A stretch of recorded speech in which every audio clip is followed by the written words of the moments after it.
Sir ഉൾപ്പെടെ പ്രതിയാണ്. MLA ഉൾപ്പെടെ പ്രതി പട്ടികയിൽ വരുന്നുണ്ട്.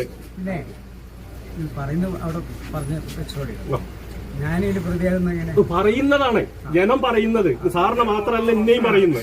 ഞാൻ ഇവിടുത്തെ മുൻ കൗൺസിലറാണ്.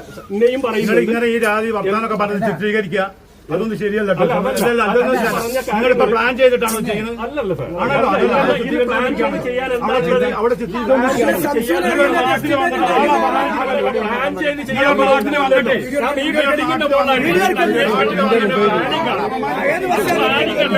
സർക്കാർ പദ്ധതിയാണല്ലോ.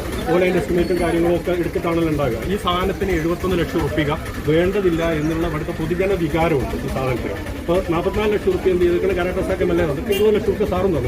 7 ലക്ഷം റുപ്യ NHM എന്ന് പറഞ്ഞിട്ട് ആ ഫണ്ടും കിട്ടിയിട്ടുണ്ട്. അപ്പൊ അതിന് മാത്രമുള്ള ഒരു സാധനം എന്ത് ചെയ്തിട്ടില്ലായിട്ട് ഇത്രത്തോളം ശരിയാണ് എന്നുള്ളത് സാറ് എന്നെ എന്ത് ചെയ്യണോ? അതിന് സർക്കാരിന്റെ കീഴിലുള്ള ഏതെങ്കിലും ഒരു നല്ല അന്വേഷണ ഏജൻസിയെ വെച്ചുകൊണ്ട് ഇതൊന്ന് അന്വേഷിപ്പിച്ച് ഞങ്ങൾക്ക് അതൊന്ന് എന്ത് ചെയ്യണം, അതിന്റെ ഒരു ക്ലാരിറ്റി വരുത്തേണ്ടതുണ്ട്. അല്ലെങ്കിൽ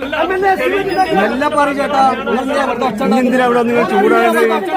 ഞങ്ങളുടെ നാട്ടിൽ ഞങ്ങൾക്ക് പ്രശ്നമുണ്ട്. ഇതിന്